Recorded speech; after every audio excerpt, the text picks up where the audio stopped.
ఇప్పుడు గణేష్ కానీ, మారపాక గాంధీ గానీ, లేకపోతే మారపాక రవి. ఆకులకు మారపాక రవి, ఆహ్, ఆకుల ఆకుల కుమార్ గానీ, సో వీళ్ళంతా కూడా అంటే వీళ్ళ సపోర్ట్ అంతా కూడా ఎవరికి ఉండబోతుంది ఈసారి? వాళ్ళందరి సపోర్ట్ నాకే ఉన్నది కదా. ఇప్పుడు వాళ్ళందరూ నియోజకవర్గ కోఆర్డినేటర్లు. గణేష్ అని అంటే మండల ప్రెసిడెంట్. ఇప్పుడు అటు ఇటుగా ఉన్నారని విన్నాను వీళ్ళు కూడాని. కాదు నాన్న, ఇప్పుడు ఎప్పుడైతే బీఆర్ఎస్ పార్టీ అభ్యర్థిగా కడియం శ్రీహరి ఉన్నప్పుడు వీళ్ళందరూ కూడా పార్టీ పదవుల్లో ఉన్న వాళ్ళందరూ కూడా ఆయనను గెలిపించిండు. తర్వాత ఎప్పుడైతే ఆయన కాంగ్రెస్ పోయిండో బీఆర్ఎస్లోనే ఉన్నది, వాళ్ళందరూ ఇప్పుడు నాతోనే ఉన్నారు. వాళ్ళందరూ ఇప్పుడు మీకు చెప్పిన పేర్లే కాకుండా మహేందర్ రెడ్డి కావచ్చు, తర్వాత సోమిరెడ్డి కావచ్చు, తర్వాత కుమార్ గౌడ్ కావచ్చు, వీళ్ళందరూ నియోజక చేవేళ్ళ సంపద కావచ్చు. మారపాక రవి అనేటైనా is a ZPTC standing committee chairman ఉండే మొన్నటి వరకు. గణేష్ అనేటైనా గన్పూర్ ప్రాపరు మండలాధ్యక్షుడు, ఆయన యాక్టివ్ లీడర్, చిన్న వయసులో మండలాధ్యక్షుడు. సో వీళ్ళందరూ కూడా ఇప్పుడు మనతోనే ఉన్నారు. ఇప్పుడు మీరు చెప్పిన పేర్లందరూ కూడా మనతోనే ఉన్నారు, రోజు ప్రోగ్రాంలు కూడా పాల్గొంటున్నారు. రైట్. అయితే లింగాల్ గన్పూర్ కానివ్వండి, రఘునాథ్పల్లి కానివ్వండి, లేకపోతే జాఫర్ఘాట్ కానివ్వండి, చిల్పూర్ కానివ్వండి, ధర్మసాగర్, ఈ మండలాల్లో మీ క్యాడర్ ఇప్పుడు ప్రజెంట్ ఎలా ఉంది? ఎందుకంటే ఓడిపోయిన తర్వాత, బీఆర్ఎస్ పార్టీ ఓడిపోయిన తర్వాత ఈ 5 మండలాల్లో కూడా కడియం శ్రీహరి క్యాడర్ బాగా పెంచుకున్నారు అనే మాట కూడా బాగా వినబడుతుంది. క్యాడర్ పెంచుకోలేదు. నేను గెలిపించిన ప్రజాప్రతినిధులు ఎవరైతే ఉన్నారో వాళ్ళు కడియం శ్రీహరికి తొత్తులుగా అధికార పార్టీ కాంగ్రెస్ ఉందని కాంగ్రెస్ పోవడం జరిగింది. మీరన్న ఒక్కొక్కటి చెప్తాను. లింగాల్ గన్పూర్లో జెడ్పీటీసీ పోయాడు వంశీధర్ రెడ్డి. రఘునాథ్పల్లిలో అజయ్ అన్నట్టు పోయాడు జెడ్పీటీసీ. జఫర్గఢ్లో తర్వాత ఆమె పేరు బేబీ శ్రీనివాస్ సుదర్శన్ అంటూ పోయారు. తర్వాత ధర్మసాగర్కి వచ్చేసే వరకు జెడ్పీటీసీ పోయింది. సో ఇట్లా వీళ్ళందరూ కూడా చిల్పూర్ జెడ్పీటీసీనేమో చనిపోయాడు, అంటే జిల్లా పరిషత్ చైర్మన్ అయిన సంపత్ రెడ్డి అయినా ఆయన చనిపోయాడు. తర్వాత అక్కడ ఎంపీపీ ఉన్నామే వడ్డెర కమ్యూనిటీకి నేను ఇచ్చుంటే వీళ్ళందరినీ కడియం శ్రీ అనేవాడు బీఆర్ఎస్ పార్టీలో ఒక్కరిని గెలిపించలేదు. ఎంపీటీసీలను, సర్పంచ్లను, జెడ్పీటీసీలను, జిల్లా పరిషత్ చైర్మన్, మార్కెట్ చైర్మన్ అన్నీ చేసింది నేనే. కానీ నాకు అక్కడ టికెట్ ఇవ్వకపోవడం వల్ల నా క్యాడర్ అంతా కూడా పార్టీ విధేయుడుగా, బీఆర్ఎస్ పార్టీ విధేయులుగా కడియం శ్రీహరిని గెలిపించడం జరిగింది. అక్కడ ఉండి వాళ్ళంతా నా క్యాడర్. ఆయనకు కడియం శ్రీహరికి వాళ్ళకి సంబంధం లేదు, ఎందుకంటే ప్రోటోకాల్ ప్రకారం సంబంధం లేదు. వాళ్ళకు పదవులు గెలిచిన తర్వాత ఈయనే తీసుకెళ్ళిపోయాడు అన్న మాట కూడా వినపడుతుంది కదా. తీసుకుపోవడం కాదు, అంటే వాళ్ళకి అప్పటికి పోస్టులు పోయినాయి. ఇప్పుడు వాళ్ళందరూ ex ZPTC, ex MPP, X market chairman అన్నీ ఎక్సే. సో వాళ్ళు ఆ ప్రభుత్వంలో ఉంటేనే అయిపోయింది. ఇప్పుడు వాళ్ళు ఓన్లీ అందరూ ఎక్స్లు ఉన్నారు.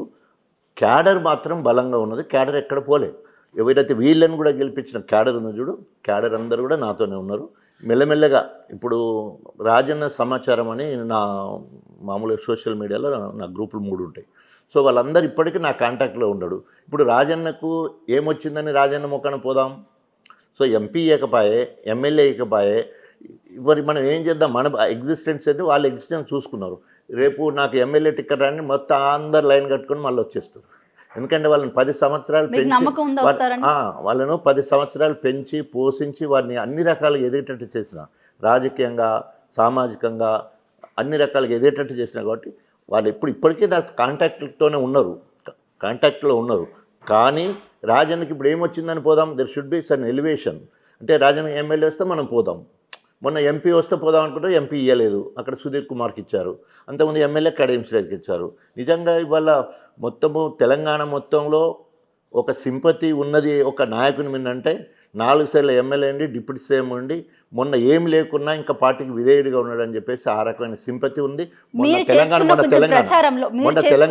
తెలంగాణ భవన్లో కూడా కేటీఆర్ గారు అదే మాట చెప్పారు. మీరు చేసుకున్న కొంచెం ప్రచారంలో కడియం శ్రీహరి మీద ఎక్కువగా విమర్శలే ఉన్నాయి తప్ప మీరు అసలు ఏమి అభివృద్ధి చేశారు, ఎంత మేరకు చేశారు అనేది ఎందుకు చెప్పుకోలేకపోయారు? నాకు చెప్పుకునే దానికి గణపూర్లో నేను అభ్యర్థిని కాదు, నన్ను ఇన్ఛార్జిగా జనగాం పంపించారు. మొన్న ఎంపీ ఎన్నికలప్పుడేమో స్టార్ క్యాంపెయిన్గా మొత్తం 7 నియోజకవర్గాలకు తిరిగే బాధ్యత చెప్పారు. ఇవాళ అభివృద్ధి సంక్షేమంలో గణపూర్ నెంబర్ 1. ఉదాహరణకి ఇరిగేషన్ రంగంలో నేను గణపూర్లో ఎమ్మెల్యే ఉన్న సమయంలో Dharmasagar reservoir, Gandiramaram reservoir, station Ghanpur reservoir, Asharapalli reservoir, Chitakodu reservoir, Navapeta reservoir, Uppugalli reservoir. ఒక నియోజకవర్గంలో 8 రిజర్వాయర్లు ఉన్నది ఎక్కడ లేదు.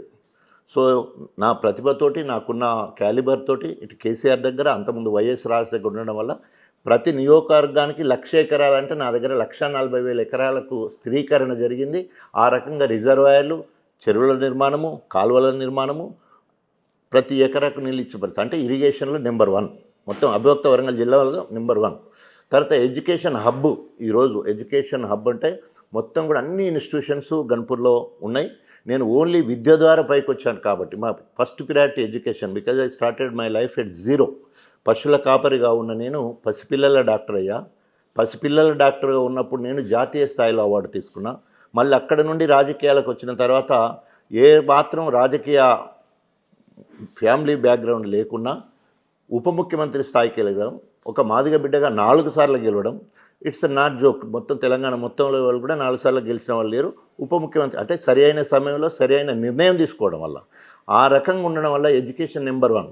అంటే రెసిడెన్షియల్ పాఠశాలలు, మంచి బిల్డింగ్లు, మహిళా డిగ్రీ కళాశాల తీసుకురావడం, ఆ రకంగా ఎడ్యుకేషన్ హబ్గా ఇవాళ గణపురం ఉన్నది. అటు ఇరిగేషన్ ఉన్నది. 3 రవాణా రంగంలో 67 కిలోమీటర్ల నేషనల్ హైవే గన్పూర్లోకి వెళ్తుంది. అది నా టెన్యూర్లో 1,860 కోట్ల రూపాయలతోటి నేషనల్ హైవే వచ్చింది.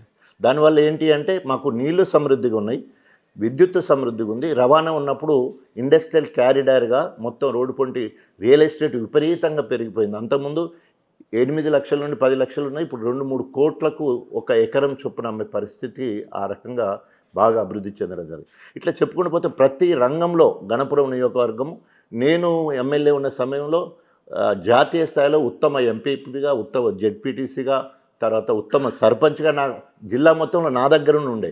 మహిళా సంఘాలలో ఒక ముస్లిం మహిళ మన మోడీతో మాట్లాడే పరిస్థితి, తర్వాత ఒక సర్పంచ్ 2 సార్లు జాతీయ అవార్డు తీసుకునే పరిస్థితి గన్పూర్లో ఉన్నది. ఇవన్నీ కూడా బికాస్ ఆఫ్ ఎంకరేజ్మెంట్. నేను ఎమ్మెల్యేగా ఉండి వాళ్ళందరూ నేను ప్రోగ్రామ్ చేస్తుంటే అనేక కార్యక్రమాలు వాళ్ళు ఉండడంతో ఎవరు గవర్నమెంట్ కార్యక్రమాలు ఎక్కువ పాల్గొన్నారంటే వాళ్ళకి అలాంటి అవార్డులు కూడా రావడం జరిగినాయి. తర్వాత 10 సంవత్సరాలు ముగించుకున్న కార్యక్రమంలో దశాబ్దోత్సవాలలో మొత్తము జిల్లా మొత్తము సగం అవార్డులు గన్పూర్కే. ఇట్లా చెప్పుకుంటూ పోతే అనేక రంగాలలో గణపురం నెంబర్ 1గా ఉన్నది. సో చాలా సంతోషం అనిపించింది. తర్వాత 2018లో ఎవరు ఎక్కువ బాగా పనులు చేసిందంటే కేసీఆర్, కేటీఆర్, హరీష్ రావు తర్వాత ప్రజాదరణ పొందిన నాయకుల్లో డాక్టర్ రాజయ్య. సో 98 మార్కులతో కేసీఆర్, 92 తోటి కేటీఆర్, 88 తోటి హరీష్ రావు, 86 తోటి డాక్టర్ రాజయ్య. ఇది మేము చేసింది కాదు, మనేంది ఇండియన్ ఎక్స్ప్రెస్ వాళ్ళు చేశారు, ఇండియా టుడే, ఇట్లాంటి వాళ్ళు చేసిన రిపోర్ట్స్ అవన్నీ కూడా. అంటే ప్రజలకు దగ్గర ఉన్నాం కాబట్టి ఏమంటారు, చెట్టు కాయలు ఎక్కువ ఉంటే దెబ్బలు ఎక్కువ తగులుతాయి అన్నట్టు. సో ఆ రకంగా మనం ప్రజలలో ఉన్నాం, వాళ్ళతో పోల్చుకోలేము. నిజం చెప్పండి, కేసీఆర్, కేటీఆర్, హరీష్ రావు ముగ్గురు కూడా పెద్దవాళ్ళు వారు. కానీ నేను ఓన్లీ నా కష్టం మీద నేను మాత్రమే ఎదిగిన వాడిని. ఆ రకంగా కార్యక్రమాలు జరుగుతాయి. సో గణపురం అభివృద్ధిలో నెంబర్ 1 ఉన్నది. సో అభివృద్ధి విషయంలో ఏ నియోజకవర్గం గణపురం తర్వాత.